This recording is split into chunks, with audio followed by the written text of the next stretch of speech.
Hello प्यारे दोस्तों, क्या हाल है। उम्मीद है आप सब खैरियत से होंगे। और आज हम मौजूद हैं यहाँ पे एक और वीडियो के साथ।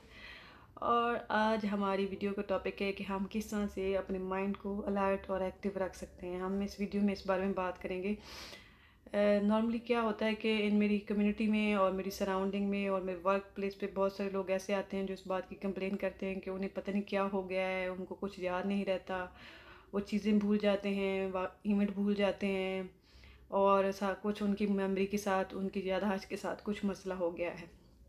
तो प्यारे दोस्तों, हम बात करेंगे इस वीडियो में कि ये मसला नॉर्मली क्या होता है कि आपकी मेमोरी के साथ नहीं होता, आपकी अटेंशन के साथ होता है। क्योंकि आपका ब्रेन जो होता है, आपका माइंड जो होता है वो अलर्ट नहीं होता, तो वो चीज़ों को प्रॉपर तौर पे इंफॉर्मेशन नहीं लेता उनकी। इस वजह से हमें चीज़ें याद नहीं रहती, क्योंकि हमने वो पहली दफ़ा पहले पॉइंट पे हमने उसको सीखा ही नहीं होता। तो जब हम इंफॉर्मेशन ही टूटी फूटी लेते हैं, इनकम्प्लीट लेते हैं, तो फिर वो हमें याद भी नहीं रहती। Simple is that.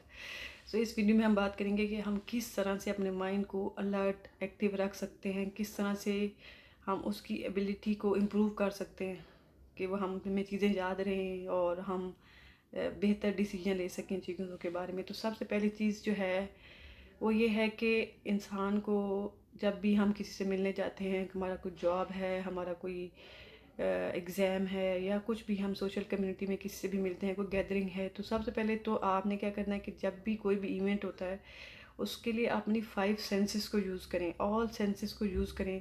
जितना ज़्यादा आप डिफरेंट सेंसेस यूज़ करेंगे, इतना ज़्यादा आप ज़्यादा इन्फॉर्मेशन रिकॉर्ड करेंगे और आपको चीज़ें याद रहेंगी। फॉर एग्जांपल, नॉर्मली जब हम कहीं जाते हैं या किसी से बात कर रहे होते हैं तो नॉर्मली हमारी तो दो सेंसेस ही एक्टिव होती हैं, और वो भी फुली नहीं होती। फॉर एग्जांपल, हम सुन रहे होते हैं और हम देख रहे होते हैं, और सम टाइम हम सिर्फ देख रहे होते हैं और हम सुन नहीं रहे होते, और सम टाइम हम सुन रहे होते हैं और हम देख नहीं रहे होते। तो बाकी तो हम यूज़ ही नहीं करते, जो हम दो यूज़ करते हैं वो भी प्रॉपर यूज़ नहीं करते। तो इस वजह से जो इन्फॉर्मेशन होती है वो कंप्लीट नहीं जाती।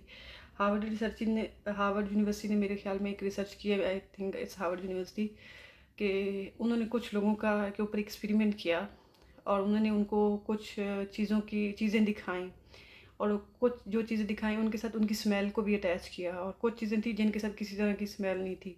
और फिर जब उनसे दोबारा कुछ अरसे के बाद उन चीज़ों के बारे में पूछा गया, तो उन्हें जो जिन चीज़ों के साथ स्मेल अटैच थी ना, यानी किसी तरह की स्मेल जो है या अरोमा अटैच था, उनको वो चीज़ें याद थी, और जिनके साथ नहीं थी वो नहीं याद थी। क्योंकि जो स्मेल की सेंस है वो एडिशनल थी, तो उन्होंने ईज़िली उस चीज़ को याद रखा। और समटाइम्स सपोज जो है कि अगर आप टच की सेंस है, आप चीज़ों को टच करते हैं, तो आप एडिशनली आपको चीज़ें रिमेंबर याद रह जाती हैं, आपका माइंड जो है उसको स्टोर कर लेता है। तो नॉर्मली ये होता है कि इन्फॉर्मेशन जब भी हम ले रहे होते हैं या जब भी हम कोई काम कर रहे होते हैं, तो हमें चाहिए कि हम अपनी मैक्सिमम सेंसेस जो है वो यूज़ करें।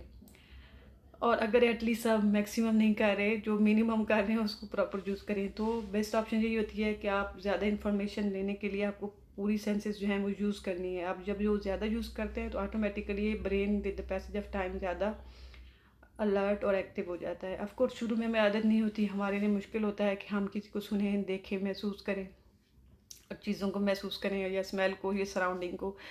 तो थोड़ी से प्रैक्टिस करनी पड़ती है। फॉर एग्जांपल, कोई भी चीज़ हम शुरू में करते हैं तो वो थोड़ी डिफ़िकल्ट होती है, लेकिन कुछ अरसे के बाद वो आपकी प्रैक्टिस में आ जाती है, फिर आप बगैर सोचे वो कर रहे होते हैं। तो ब्रेन भी सेम होता है, आपने उसको ट्रेन करना है कि आप जब भी किसी से मिलें, जब भी कोई एग्ज़ाम है, जब भी कोई चीज़ है, उसको उसके लिए मैक्सिमम सेंसेस अपने यूज़ करें। सो एक टाइम के बाद आपके माइंड की ये प्रैक्टिस हो जाएगी, वो बगैर सोचे समझे ऑल द 5 सेंसेस यूज़ कर रहा होगा। तो ज़ाहिर बात है उसकी एबिलिटी में भी इम्प्रूवमेंट आएगी, आपकी लर्निंग क्वालिटी भी बेहतर होगी। और दूसरी चीज़ जो है वो आपका स्लीप पैटर्न है।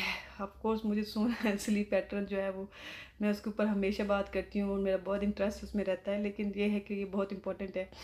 जब आप प्रॉपर स्लीप नहीं लेते तो फिर भी आपका माइंड अलर्ट नहीं रहता, और आपकी लर्निंग एबिलिटीज़ जो होती हैं वो डैमेज होती हैं, आपकी अंडरस्टैंडिंग, आप डिसीजन पे लेने की जो पावर होती है वो भी वीक होती है, क्योंकि आपकी स्लीप जो है वो प्रॉपर नहीं। स्लीप के ऊपर पूरी एक मेरी वीडियो है, आप उसको देख सकते हैं अगर इन केस आपको कुछ फर्दर इंफॉर्मेशन चाहिए। तो जब आप प्रॉपर सो नहीं रहे होते तो सारी बात है, आपका मूड भी ख़राब हो रहा था, आपका एग्रेशन भी इंक्रीज़ हो रहा होता है, और आपकी लर्निंग एबिलिटी भी ख़राब हो रही होती है, यानी वो डिक्रीज़ हो रही होती है। तो सोना जो है ना वो बहुत इंपॉर्टेंट है। आपको अपना स्लीपिंग सर्कल जो है ना वो मेंटेन रखना है, आपको स्लीपिंग साइकिल मेंटेन रखना है। आपकी जो 8 7 8 घंटे जो भी आपका स्लीपिंग साइकिल है उसको आपने मेंटेन रखना, और एक साउंड स्लीप लेनी है, हेल्दी स्लीप लेनी है। जब आप अच्छे तरीके से सोते हैं तो आपका माइंड जो होता है वो बेहतर वर्क करता है। सेम जैसे एक मशीन है, फॉर एग्जांपल इवन आपका जैसे मोबाइल है, आप उसको यूज़ करते हैं और अगर कई घंटे यूज़ करते हैं तो एकदम से एक डिवाइस गर्म हो जाती है, या कोई भी गाड़ी है, ये जो भी मशीन है। लेकिन ज़ाहिर बात है, ये नॉर्मल सिंपल एग्जांपल एक मोबाइल की है कि आप जब उसको ज़्यादा यूज़ कर रहे होते हैं तो वो एकदम से हीट अप हो जाता है। फिर आपको कुछ टाइम के लिए उसको छोड़ना पड़ता है जब तक वो ठंडा नहीं हो जाता, और जब वो हीट अप होता है तो वो हैंग होने शुरू हो जाता है, उसकी वर्किंग स्लो हो जाती है। सेम ब्रेन भी है, फॉर एग्जांपल जब आप उसको वो यानी सोते नहीं हैं, प्रॉपर सोते नहीं हैं, वो ओवर कैपेसिटी हो रही है और आपको स्लीप डिप्रीवेशन हो रही है, तो ज़ाहिर बात है वो एक तरह से ओवर हीट हो रहा है, वो प्रॉपर वर्क नहीं कर रहा। तो आपकी अटेंशन जो है वो भी ख़राब हो रही है, आपकी अलर्ट अलर्ट भी आप नहीं रहते, माइंड एक्टिव भी नहीं रहता, थका हुआ भी होता है। फिर आपको प्रॉब्लम्स आते हैं, आपके बिहेवियरल इश्यूज आते हैं, आपके डिसीजन मेकिंग के इश्यूज आते हैं, आप मिस्टेक्स करते हैं, और एग्रेशन और बहुत सारी चीज़ें और इसमें आ जाती हैं फर्दर। लिहाजा आपका स्लीपिंग पैटर्न जो है ना उसको मेंटेन रखना बहुत ज़रूरी है। अगर अपने माइंड को अलर्ट रखना चाहते हैं तो जो मर्ज़ी हो जाए, अपने स्लीपिंग पैटर्न को आपने मेंटेन रखना है। क्योंकि अगर आपका माइंड जो है वो रेस्ट कर रहा है तभी वो हेल्दी है। अगर उसको टाइम मिल रहा है, स्पेस मिल रहा है अपडेट होने का, तभी वो फर्दर काम कर सकता है। अदरवाइज़ उसको ख़राब हो जाएगा, आपकी हर चीज़ जो है वो उससे डिस्टर्ब हो जाएगी।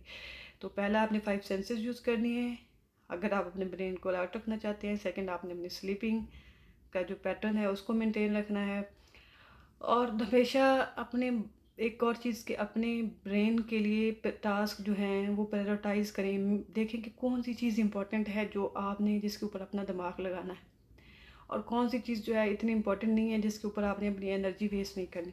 फॉर एग्जांपल बहुत सारे लोग होते हैं वो अपने आधी से ज़्यादा एनर्जी इस चीज़ के ऊपर वेस्ट कर देते हैं कि उन्होंने डेट्स याद रखनी होती हैं। आई मीन मैं नंबर्स को याद रखने के बुरा नहीं कह रही, मतलब ये भी एक लर्निंग है, लेकिन आप इसको मोर बेहतर तरीके से वो टाइम किसी और चीज़ के ऊपर यूटिलाइज़ कर सकते हैं, बजाय कि लोगों की बर्थडे याद रखने के। आप उसके लिए रिमाइंडर लगा लें, जो भी है फॉर एग्जांपल। तो आप वो टाइम जो है वो लर्निंग में स्पेंड करें। आप कोई चीज़ लर्न करें, आप कोई स्किल लर्न करें, आप कोई लैंग्वेज लर्न करें, आप कोई बुक रीडिंग करें। क्योंकि ये वाली एक्टिविटी करने से जो ब्रेन है वो बेहतर हो जाता है, यानी उसकी एक्टिविटी बेहतर हो जाती है, उसकी स्ट्रेंथ मजबूत हो जाती है। और उसके वजह से आप जिम जो लोग जाते हैं वो जाते हैं, उन्हें पता है कि मसल्स बिल्ड करने के लिए एक डिफरेंट एक्सरसाइज चाहिए और वेट रिड्यूस करने के लिए एक डिफरेंट एक्सरसाइज चाहिए।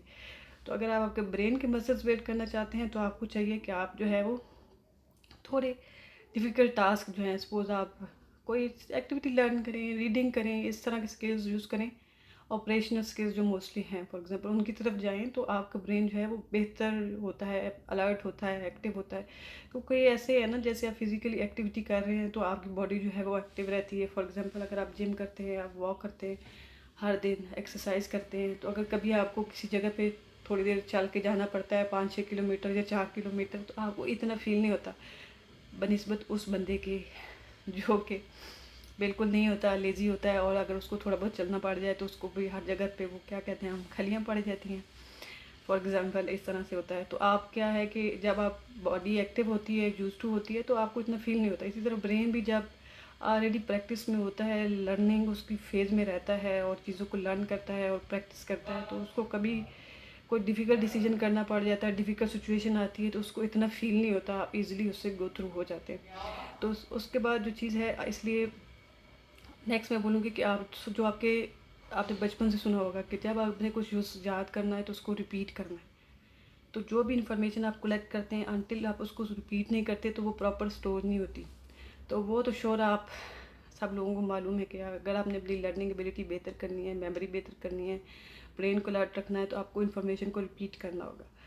अब उसमें ये है कि अगर आप सेम इन्फॉर्मेशन रिपीट करते रहेंगे तो उसमें आपको इस चीज़ का देखना है कि टाइमिंग बहुत इंपॉर्टेंट है। बिकॉज अभी आपने एक चीज़ लर्न की और आप उसको कंटिन्यूसली रिपीट कर रहे हैं, तो ब्रेन की जो है वो टाइटनेस की वजह से जो उसकी एफिशिएंसी है ना वो डिक्रीज़ हो जाती है। लिहाजा आपने एक प्रॉपर स्पेस देना है, प्रॉपर टाइम लेना है उसको रिपीट करने के लिए। फॉर एग्जांपल अभी आपने कुछ चीज़ लर्न की है तो मे बी आप 1 घंटे के बाद या 2 घंटे के बाद उसको रिपीट करें। और मे बी अगर बहुत डिफ़िकल्ट कम्प्लेक्सिव टास्क था कोई मुश्किल चीज़ थी, तो फिर आप उसको नेक्स्ट दिन रिपीट करेंगे। उसको प्रॉपर बीच में स्पेस और टाइम देना ज़रूरी है, यही तभी आपका ब्रेन जो है वो बेहतर तौर पे वर्क करता है। लेकिन अगर आप कंटिन्यूसली उसको रिपीट करते रहते हैं तो वो ज़ाहिर बात है एक टाइम के बाद जो है उसमें आप सिर्फ उसको रिपीट कर रहे होते हैं, उसको अंडरस्टैंड नहीं कर रहे होते, तो वो कोई इतना उसके ऊपर इफेक्ट नहीं आता। तो जब आप चीज़ों को लर्न करते हैं तो उसको प्रॉपर स्पेस दें, रिपीट करने के लिए स्पेस दें उसको। इस तरह से आप जो है वो बेहतर तरीके से कर सकते हैं, अपना आपका ब्रेन जो है वो मोर अलर्ट और एक्टिव रहेगा। फिर यह कि सोशल गैदरिंग, आप एक अच्छी सोशल गैदर रखें, इन लोगों में उठे बैठें जो पॉजिटिव कन्वर्सेशन करते हैं, जिनके पास कोई इन्फॉर्मेटिव चीज़ होती है, तो वो भी आपके ब्रेन को जो है वो अलर्ट रखता है, एक्टिव रखता है। बिकॉज वो सुनता है, ब्रेन आप किसी की बात सुनते हैं, उसके ऊपर सोचते हैं, रिस्पॉन्स करते हैं, तो वो एक्टिविटी उसकी रहती है। तो जितना ज़्यादा आप उसको इस्तेमाल करेंगे पॉजिटिव वे में, उतना ज़्यादा वो अलर्ट और एक्टिव रहेगा। तो आज की वीडियो में बस इतना ही, और अगर आपको मज़ीद कोई क्वेश्चन हो तो आप पूछ सकते हैं, मुझे डायरेक्ट ईमेल कर सकते हैं और कमेंट में भी लिख सकते हैं, और जैसे भी आपको सूटेबल रहे मैं कोशिश करूँगी कि उसका रिप्लाई करूँ। तब तक के लिए बाय बाय।